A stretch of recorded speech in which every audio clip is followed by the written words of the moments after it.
La cueva de los sueños, el inconsciente y sus símbolos. Uno no elige soñar. El sueño cae como caen las lluvias fuera de temporada, sin pedir permiso y sin respetar pronósticos.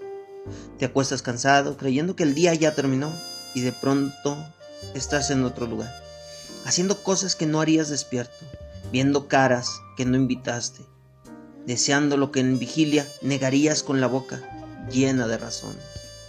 El sueño no es descanso, es trabajo sucio, trabajo del inconsciente que no duerme nunca.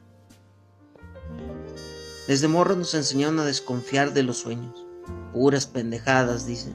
O peor, nos los convierten en un horóscopo barato, en diccionario de símbolos universales donde todos significan lo mismo para todos. Freud mandó eso al carajo. El sueño no es mensaje del más allá, ni residuo sin sentido. Es una escritura torcida, sí, censurada también, pero escritura al fin. Y como toda escritura, pide lectura, no traducción automática. Freud escribió que el sueño es la realización disfrazada de un deseo reprimido. La palabra clave es disfrazada. El deseo no aparece en su forma directa porque no se le permiten. La censura onírica es una aduana estricta. Deja pasar el deseo solo si se maquilla, si cambia de ropa, si se presenta como otra cosa. Por eso el sueño miente diciendo la verdad. Dice lo que no puede decirse de otro modo. Cuando uno sueña, el yo afloja el control. No desaparece, pero se debilita. El superyo se distrae un rato y el deseo aprovecha. No para revelarse con claridad, sino para colarse en forma de imagen absurda. Escena ridícula, situaciones imposibles. El sueño no respeta lógica ni moral. Junta tiempo, mezcla personas, exagera detalles y borra otras. El inconsciente no razona, asocia, no argumenta, repite. Leer los sueños no es interpretarlos, como se interpreta un texto sagrado. No hay revelación final ni sentido último. Hay restos, desplazamientos, condensaciones. Freud nombra esos mecanismos con precisión quirúrgica, porque no estaba haciendo poesía, estaba haciendo clínica, pero la poesía extendió rápido lo que ahí se jugaba. El sueño funciona como el poema, dice más de lo que dice, y dice otra cosa de lo que parece decir. Borges escribió que el sueño es el género literario más antiguo, y no lo escribió para adornar una idea, sino para señalar algo brutal. Soñamos antes de saber escribir, antes de saber pensar, antes de saber obedecer. El sueño es una lengua primaria, una lengua sin gramática fija, una lengua que no necesita permiso. Por eso incomoda tanto, porque nos recuerda que no todo pasa por la conciencia. Este bloque no va a enseñar a interpretar sueños, como si fueran acertijos. No hay claves mágicas, hay escucha. Escucha de lo que insiste, de lo que se repite, de lo que disfraza. El sueño no se entiende aislado, se entiende en serie. Un sueño solo no dice nada. Varios sueños empiezan a dibujar una lógica. Entrar a los sueños es entrar a una cueva, oscura, irregular, sin señalamientos. No hay mapa confiable, solo huellas, y algunas están frescas, otras llevan años ahí, esperando que alguien se atreva a mirarlas sin prisa y sin miedo. Aquí empieza ese descenso. Si algo parece absurdo, mejor. El inconsciente no habla claro porque no quiere ser entendido rápido, quiere insistir, y en esa insistencia algo se revela, no bonito, no ordenado, pero verdadero. El sueño empieza donde el control se afloja, no donde desaparece. Eso sería demasiado optimista, sino donde se cansa. El yo se va a dormir como se va un burócrata a su casa después de 8 horas de vigilar papeles. Deja instrucciones, pero ya no revisa. Y en ese descuido aparece el otro turno, el nocturno, el que no pide sueldo ni reconocimiento. El inconsciente no descansa porque no sabe hacerlo, no tiene horario laboral ni sindicato. Freud no se acercó al sueño como quien se acerca a un misterio sagrado, sino como quien se acerca a un texto mal impreso. Algo está escrito ahí, pero no sigue las reglas habituales. No hay puntuación clara, los párrafos encima, los personajes se funcionan. El error no está en el texto, está en querer leerlo como si fuera prosa diurna. El sueño exige otra lectura, no simbólica en abstracto, sino histórica. El símbolo vale por la vida del sueño. no por prestigio cultural. Por eso Freud insiste tanto en la asociación libre. El sueño no se explica, se rodea, no se interpreta desde afuera, se deja hablar desde adentro. Una imagen onírica no se aclara preguntando ¿qué significa? Sino ¿qué te recuerda? El recuerdo es la llave y el recuerdo no es confiable, exagera, borra, mezcla, pero justo ahí está su potencia. La memoria no es archivo, es montaje. El contenido manifiesto del sueño, lo que se recuerda al despertar, es apenas la fachada. Freud lo llama así para dejar claro que no es lo importante es el contenido latente, eso que empuja desde atrás y que no aparece directamente. Entre uno y otro hay trabajo psíquico, trabajo de censura, de disfraz, de acomodo. El sueño no es pasivo, produce, es una máquina narrativa al servicio del deseo. Dos mecanismos son centrales: la condensación y el desplazamiento. La condensación junta varias ideas, personas o deseos en una sola imagen. El rostro, en el sueño, puede ser 3 personas al mismo tiempo. El desplazamiento corre el acento. Lo importante aparece como trivial, lo trivial como central. El deseo se esconde donde menos se le busca. Por eso los sueños suelen aparecer ridículos o irrelevantes. No lo son, son prudentes. La censura onírica no es una instancia moral elevada, es un reflejo del conflicto. El deseo sabe que no puede aparecer tal cual porque provocaría angustia, así que se disfraza. El sueño no es el arte del disfraz psíquico, no miente para engañar, miente para sobrevivir. El deseo no quiere ser descubierto, quiere realizarse, aunque sea a medias. El sueño es un compromiso, no satisfacción plena, pero tampoco silencio total. Aquí se rompe la idea ingenua de que el sueño dice la verdad de manera directa. No, el sueño dice una verdad deformada, y esa deformación no es un obstáculo, es la condición de posibilidad. Si el deseo apareciera sin filtro, despertaría al sujeto a patadas. El sueño existe para no despertar, para permitir que el deseo se realice sin romper el equilibrio precario del dormir. Freud lo dice sin rodeos: el sueño es el guardián del dormir, no su interrupción. La pesadilla aparece cuando el disfraz falla, cuando el deseo se muestra demasiado y la angustia despierta al sujeto. Ahí la censura perdió la pelea. El sueño no fue lo suficientemente astuto. La cultura popular suele creer que los sueños revelan traumas ocultos como si fueran cámaras de seguridad. No funciona así. El sueño no revela, produce escenas, relatos, imágenes que reorganizan restos diurnos con deseos antiguos. El día aporta el material, la noche lo trabaja. Freud habla del resto diurno. Cualquier detalle insignificante del día puede convertirse en el núcleo del sueño. Lo banal es combustible, lo grandioso estorba. Soñar con alguien no significa quererlo. Soñar con la muerte no significa desearla. Esa lectura literal es infantil. El sueño no habla en modo directo, habla por rodeos. El error del lector ingenuo es creer que el inconsciente piensa como la conciencia. No, el inconsciente no contradice, no niega, no duda, solo afirma. No conoce el no. Si algo aparece, aparece como imagen, no como juicio. Aquí conviene decirlo claro: el inconsciente no es profundo por sofisticado, sino por insistente. No se trata de un fondo metafísico insondable, sino de un archivo de repeticiones. Lo reprimido no desaparece, cambia de forma. El sueño es una de esas formas, no la única, pero sí la más plástica. Por eso la literatura y el cine le han sacado tanto jugo. El sueño es narrativo por estructura. La lógica del sueño es la lógica del mito, no por lo sagrado, sino por la estructura. El mito no explica, muestra, no argumenta, repite, no busca convencer, organiza. El sueño hace lo mismo, coloca al sujeto en una escena donde algo se juega sin ser explicado. El soñante participa sin entender, y al despertar trata de traducir lo intraducible. Freud no desprecia esa torpeza del despertar, al contrario, la necesita.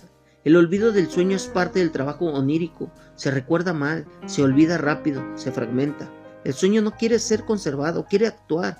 Por eso deja restos, no textos completos. El análisis trabaja con esos restos. No busca reconstruir el sueño tal como fue, sino leer lo que quedó. Aquí aparece una idea incómoda. El sueño no está hecho para ser entendido, está hecho para funcionar. Y funciona aunque no se lo interprete. El deseo se realiza igual, a escondidas. El análisis no es necesario para soñar, es necesario para leer, y leer no garantiza tranquilidad. A veces lo contrario. Freud escribe que el sueño es un compromiso entre fuerzas en conflicto.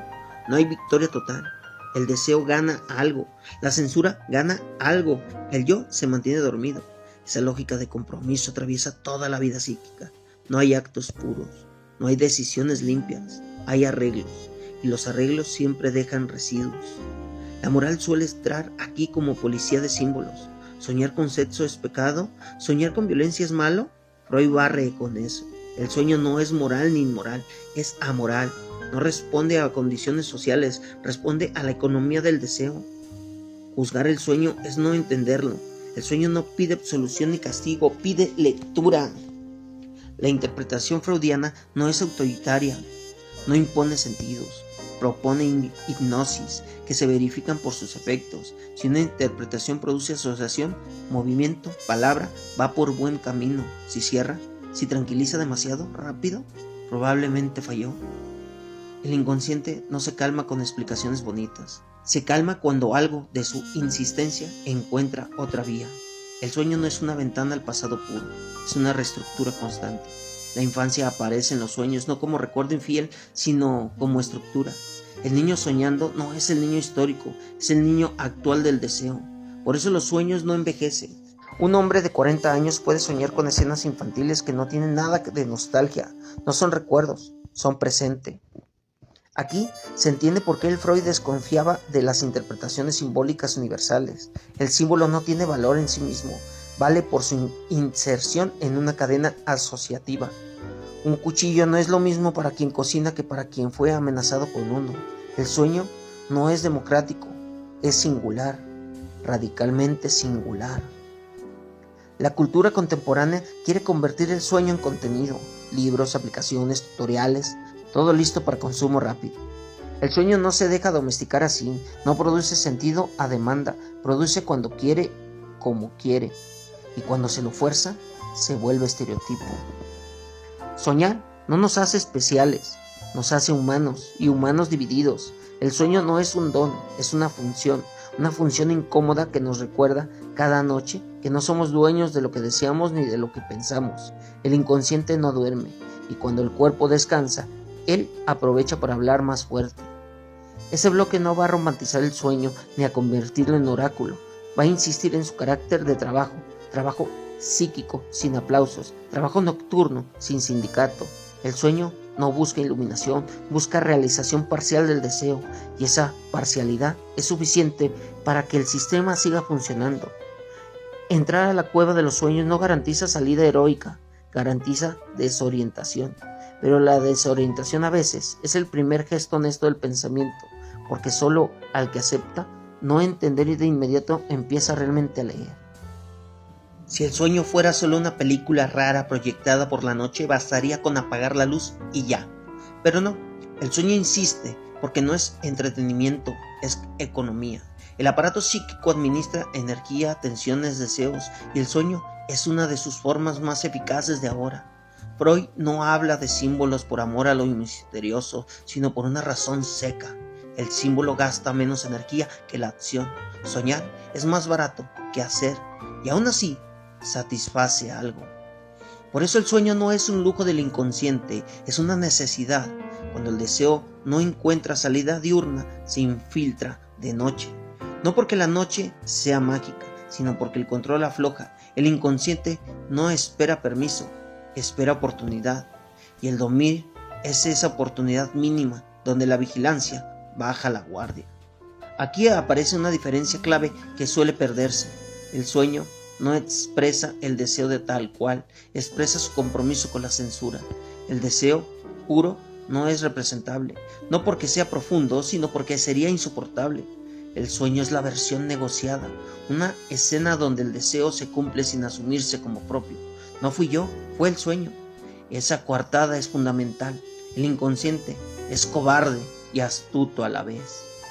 Freud insiste en que el soñante es el único intérprete válido de su sueño, no porque tenga acceso privilegiado a un significado oculto, sino porque solo él puede asociar. La asociación no es libre por capricho, es libre porque no obedece a la lógica consciente. Una palabra lleva a otra, una imagen convoca un recuerdo despierta una emoción, y ahí se arma la cadena, y en esa cadena aparece algo del deseo. La interpretación no apunta al sentido final, apunta al punto de tropiezo, donde el discurso se corta, donde aparece la risa nerviosa, el silencio, la repetición. Ahí hay algo. El sueño no se revela donde fluye, se revela donde se atasca. La verdad no entra suave, entra a empujones. El olvido del sueño no es un fracaso del análisis, es un parte del fenómeno. El inconsciente no quiere ser recordado, quiere operar. Recordar demasiado bien su sueño puede ser una defensa. Convertirlo en relato cerrado, en anécdota simpática, es una forma de neutralizarlo. El sueño pierde filo cuando se vuelve cuento. Freud lo sabía, por eso insistía en trabajar con fragmentos, no con novelas oníricas. La pesadilla merece mencionar aparte, no es un mal sueño cualquiera, es el punto donde la censura fracasa, el deseo o la angustia aparece demasiado crudo. El sujeto despierta porque el compromiso se rompe. La pesadilla no protege al dormir, lo interrumpe, y eso la vuelve interesante, no por su espectáculo, sino por su falla. Donde el sueño falla, algo insiste con demasiada fuerza. La angustia no engaña. A diferencia del miedo, no tiene objeto claro. Aparece cuando el deseo se acerca demasiado. No cuando se pierde, sino cuando amenaza con cumplirse. Esta idea es insoportable para la moral común, que cree que la angustia surge por falta. Freud muestra lo contrario. La angustia aparece ante la proximidad del deseo.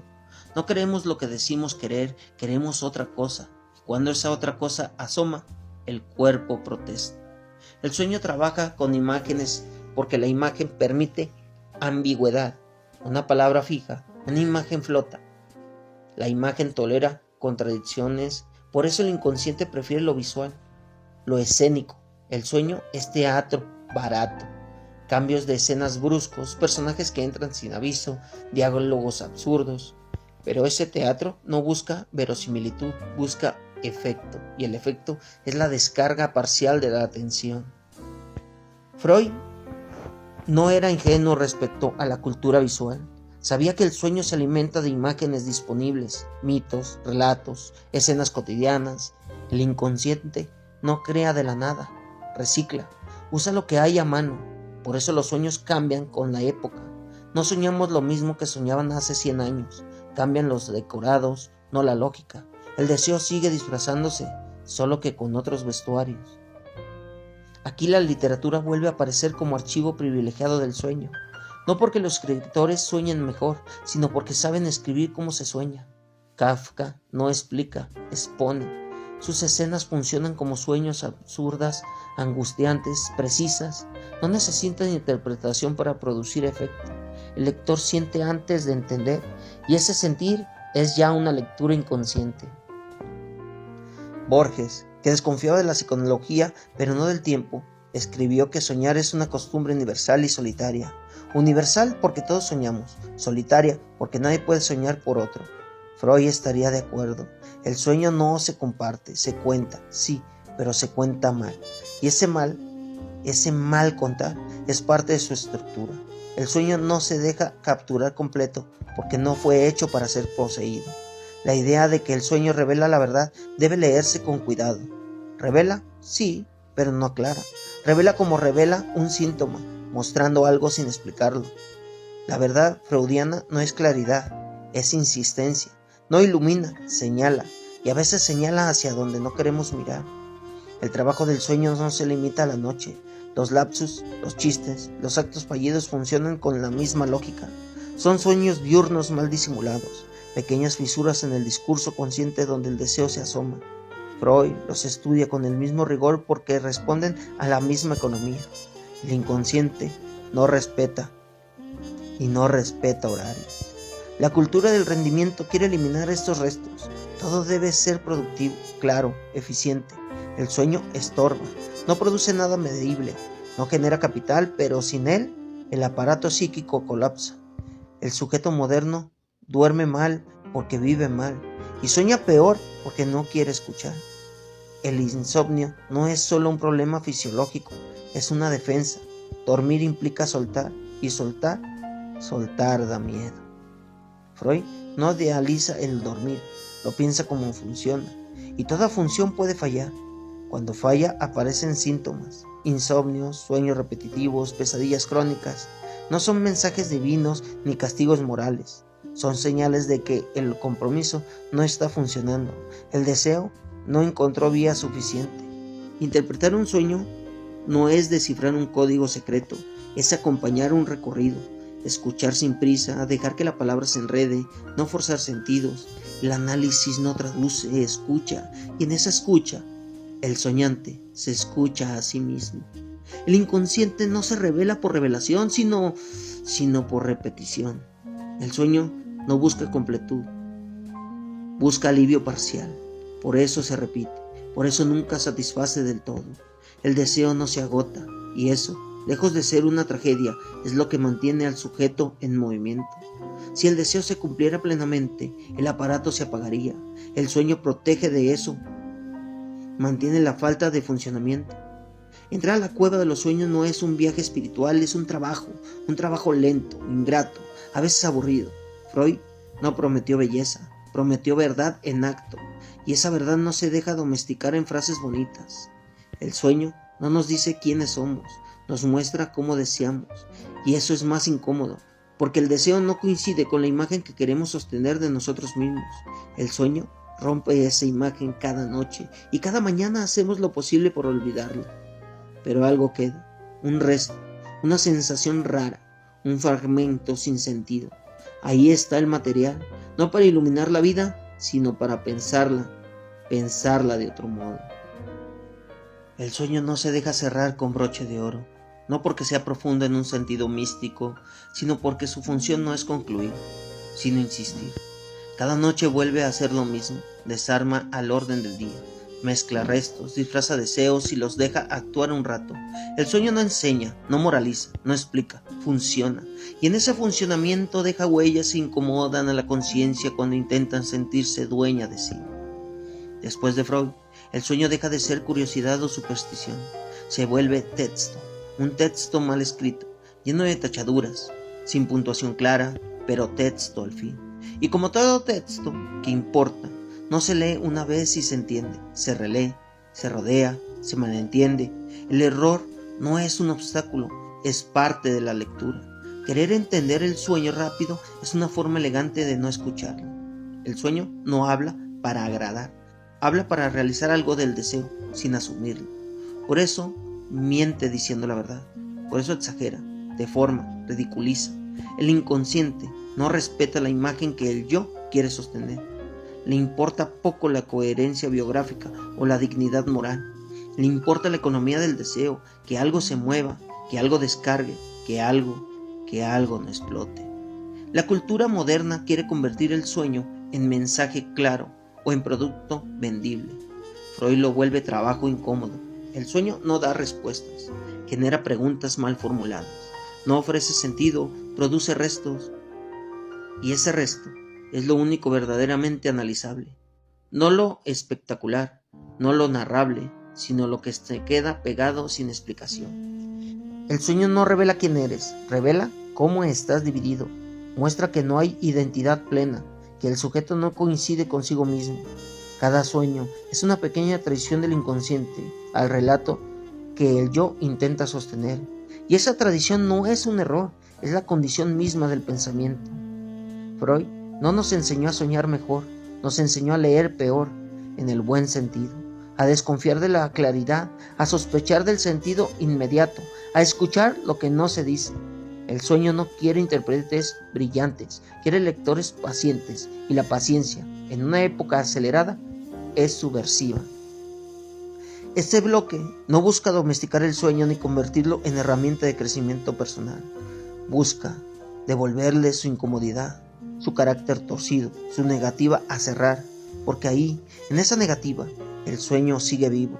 Mientras el sujeto sueñe, algo del deseo sigue en juego, y mientras el deseo insista, el pensamiento no se apaga. Hasta aquí la cueva de los sueños. No salimos iluminados, salimos desorientados, y eso está bien. Pensar no es encontrar el camino recto, es aprender a caminar en pasillos torcidos sin exigir salida inmediata. Si este bloque te dejó pensando, aunque sea a restos incómodos, comenta, comparte y suscríbete. El canal de YouTube Metáforas del Multiverso. Aquí no prometemos claridad total ni finales felices. Prometemos pensamiento honesto, lectura sin anestesia y ganas de seguir bajando donde casi nadie quiere ir. Nos vemos en el siguiente bloque. El fuego sigue encendido. Si te gustó, comenta, comparte y recuerda, quien escribe merece el castigo de ser leído.